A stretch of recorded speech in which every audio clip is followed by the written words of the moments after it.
आकाशवाणी देहरादून से प्रस्तुत हैं प्रादेशिक समाचार। पहले मुख्य समाचार। राष्ट्रपति द्रौपदी मुर्मू आज नई दिल्ली स्थित राष्ट्रपति भवन में पद्म पुरस्कार प्रदान करेंगी। उद्यान के क्षेत्र में अपार संभावनाओं को देखते हुए राज्य में एप्पल मिशन के तहत काश्तकारों को सेब की खेती के लिए जोड़ा जा रहा है। प्रदेश में आज 2 अलग अलग सड़क दुर्घटनाओं में 5 लोगों की मृत्यु, 4 घायल। और राष्ट्रपति कल से 2 दिवसीय उत्तराखंड दौरे पर रहेंगी। नमस्कार, दोपहर समाचारों के साथ मैं सुशील पुरोहित। और अब समाचार विस्तार से। राष्ट्रपति द्रौपदी मुर्मू आज नई दिल्ली स्थित राष्ट्रपति भवन में पद्म पुरस्कार प्रदान करेंगी। वे पूर्व उपराष्ट्रपति एम वेंकैया नायडू और भरतनाट्यम नृत्यांगना डॉक्टर पद्मा सुब्रमण्यम को पद्म विभूषण प्रदान करेंगी। डॉक्टर बिंदेश्वर पाठक को मरणोपरांत पद्म विभूषण दिया जाएगा। अभिनेता मिथुन चक्रवर्ती और गायिका उषा उत्तुप को पद्म भूषण से सम्मानित किया जाएगा। इनके अलावा समाजसेवी डॉक्टर सीताराम जिंदल, हृदय रोग विशेषज्ञ डॉक्टर तेजस मधुसूदन पटेल और उत्तर प्रदेश के पूर्व राज्यपाल राम नाईक को भी पद्म भूषण से नवाजा जाएगा। देश में पद्म पुरस्कार सर्वोच्च नागरिक पुरस्कार हैं जो 3 श्रेणियों पद्म विभूषण, पद्म भूषण और पद्मश्री में प्रदान किए जाते हैं। इन पुरस्कारों की घोषणा प्रतिवर्ष गणतंत्र दिवस पर की जाती है। प्रदेश में उद्यान के क्षेत्र में अपार संभावनाओं को देखते हुए सहकारिता विभाग के एप्पल मिशन के तहत काश्तकारों को सेब की खेती के लिए जोड़ा जा रहा है, ताकि जम्मू कश्मीर और हिमाचल प्रदेश की तर्ज पर सेब के बगीचे विकसित और उत्तराखंड को सेब उत्पादन में अग्रणी राज्य बनाया जा सके। सहकारिता मंत्री डॉक्टर धन सिंह रावत ने पौड़ी गढ़वाल के चोपड़ा नौगांव में उत्तराखंड में सेब की खेती की संभावनाओं विषय पर आयोजित 1 दिवसीय सेमिनार में यह बात कही। उन्होंने कहा कि राज्य में उन्नत प्रजाति के सेब की खेती को बढ़ावा देना जरूरी है।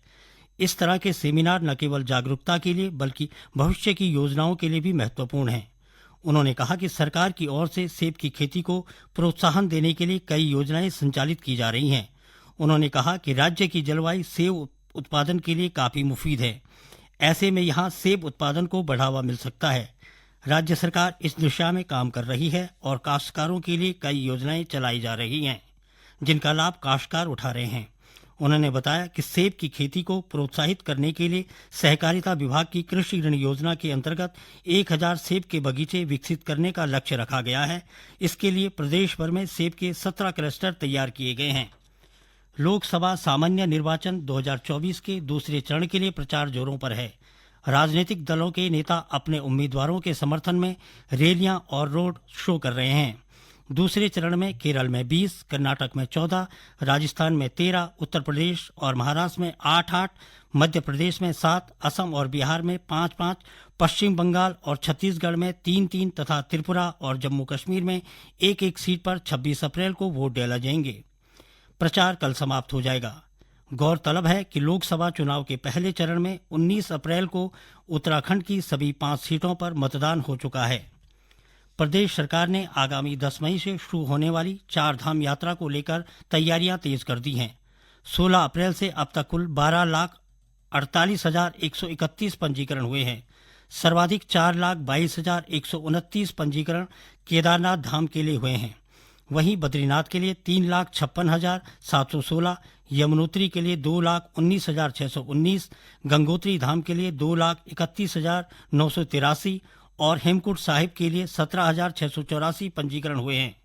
गौरतलब है कि 10 मई को यमुनोत्री, गंगोत्री और बाबा केदारनाथ धाम के कपाट श्रद्धालुओं के लिए खोल दिए जाएंगे, जबकि 12 मई को बद्रीनाथ धाम के कपाट भी ग्रीष्मकालीन दर्शन के लिए खुलेंगे। वहीं 25 मई को हेमकुंड साहिब के कपाट भी खोले जाएंगे। वित्त वर्ष 2023-24 में देश का कुल प्रत्यक्ष कर संग्रह 17.7% बढ़कर 19,58,000 करोड़ रुपए हो गया है। पिछले साल यह 16,64,000 करोड़ रुपए था। इस वित्त वर्ष का संग्रह बजट अनुमान से 7.4% यानी 1,35,000 करोड़ रुपए अधिक है।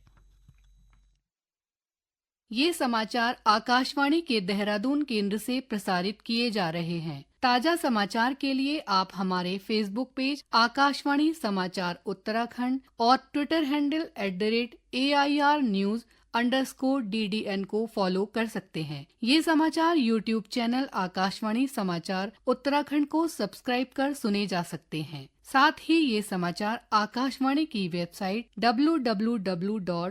न्यूज ऑन air.gov.in/उत्तराखंड पर भी उपलब्ध हैं। प्रदेश में आज 2 अलग-अलग सड़क दुर्घटनाओं में 5 लोगों की मृत्यु हो गई। राज्य आपदा परिचालन केंद्र से प्राप्त जानकारी के अनुसार तड़के पिथौरागढ़ तहसील के जाग पुरान चमाली मोटर मार्ग पर अंड्राली गांव के पास एक वाहन के अनियंत्रित होकर खाई में गिरने से 4 लोगों की मृत्यु हो गई, जबकि 4 अन्य घायल हो गए। दुर्घटना की सूचना मिलने पर राज्य आपदा प्रतिवादन बल एसडीआरएफ ने मौके पर पहुंचकर स्थानीय लोगों के सहयोग से राहत और बचाव अभियान चलाया। हादसे में घायल लोगों का अस्पताल में इलाज चल रहा है। दुर्घटना के शिकार लोग विवाह समारोह में शामिल होकर वापस अपने घर जा रहे थे। वाहन में कुल 8 लोग सवार थे। उधर रुद्रप्रयाग जिले में रतुड़ा भुनका मोटर मार्ग पर सड़क दुर्घटना में एक व्यक्ति की मृत्यु की खबर है। राष्ट्रपति द्रौपदी मुर्मू कल से 2 दिवसीय उत्तराखंड दौरे पर रहेंगी। वे कल ऋषिकेश स्थित अखिल भारतीय आयुर्विज्ञान संस्थान एम्स में आयोजित होने वाले दीक्षांत समारोह में मुख्य अतिथि होंगी। समारोह में 598 छात्रों को उपाधि प्रदान की जाएगी, जबकि टॉपर छात्र छात्राओं को 14 स्वर्ण पदकों सहित कुल 16 पदकों से नवाजा जाएगा। राष्ट्रपति का ऋषिकेश के परमार्थ आश्रम के प्रतिनिधियों से मुलाकात और शाम को गंगा आरती में शामिल होने का कार्यक्रम प्रस्तावित है। श्रीमती मुर्मू 24 अप्रैल को देहरादून स्थित राजभवन में प्रस्तावित कार्यक्रम में हिस्सा लेंगी। साथ ही वे इंदिरा गांधी राष्ट्रीय वन अकादमी के दीक्षांत समारोह में मुख्य अतिथि के रूप में शामिल होंगी। इस बीच राष्ट्रपति के उत्तराखंड दौरे को लेकर पुलिस प्रशासन की ओर से सुरक्षा के कड़े बंदोबस्त किए जा रहे हैं।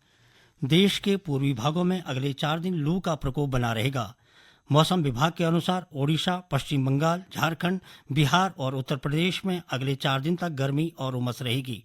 मौसम विभाग के अनुसार पश्चिम बंगाल, आंध्र प्रदेश, तमिलनाडु, पुडुचेरी, कर्नाटक और केरल में 25 अप्रैल तक मौसम गर्म रहेगा।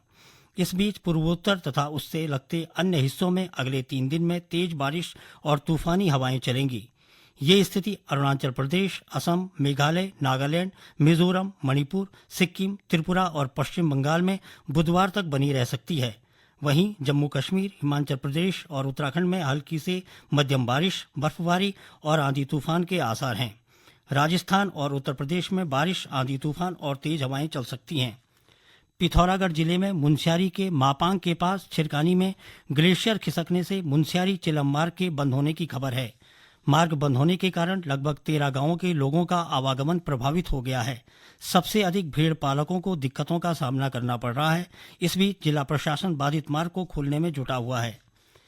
कनाडा के टोरंटो में खेले जा रहे फिडे कैंडिडेट शतरंज टूर्नामेंट में भारत के डी गुकेश ने इतिहास रच दिया है। 17 वर्षीय गुकेश यह टूर्नामेंट जीतने वाले दुनिया के सबसे कम उम्र के शतरंज खिलाड़ी बन गए हैं। कल खेले गए अपने अंतिम दौर में गुकेश ने अमेरिका के हिकारू नाकामुरा के साथ ड्रॉ खेला, लेकिन उनकी जीत का फैसला तब हुआ जब इयान निपोनिमिशी और शीर्ष वरीयता प्राप्त अमेरिकी खिलाड़ी फैबियानो कारुआना के बीच गेम ड्रा रहा। युवा भारतीय खिलाड़ी गुकेश ने गैरी कास्पारोव का रिकॉर्ड तोड़कर सबसे कम उम्र में यह जीत हासिल की है। कास्पारोव ने 1984 में 20 वर्ष की आयु में इस टूर्नामेंट में विजय प्राप्त की थी। इसके अलावा गुकेश भारत के विश्वनाथन आनंद के बाद विश्व शतरंज चैंपियनशिप में क्वालिफाई करने वाले दूसरे भारतीय खिलाड़ी बन गए। इस शानदार जीत के बाद अब गुकेश विश्व शतरंज चैंपियनशिप में वर्तमान चैंपियन चीन के डिंग लिरेन को चुनौती देंगे। शतरंज के अन्य मुकाबलों में प्रज्ञानंद ने निजात अवासूफ को पराजित किया, जबकि विदित गुजराती 5 मिनट के खेल के बाद अलीरेजा के साथ ड्रॉ खेलने पर सहमत हो गए। महिला वर्ग में वैशाली रमेश बाबू ने 4 लगातार हार के बाद 5वीं जीत में कतरीना लागनो को हरा दिया। अंत में मुख्य समाचार एक बार फिर।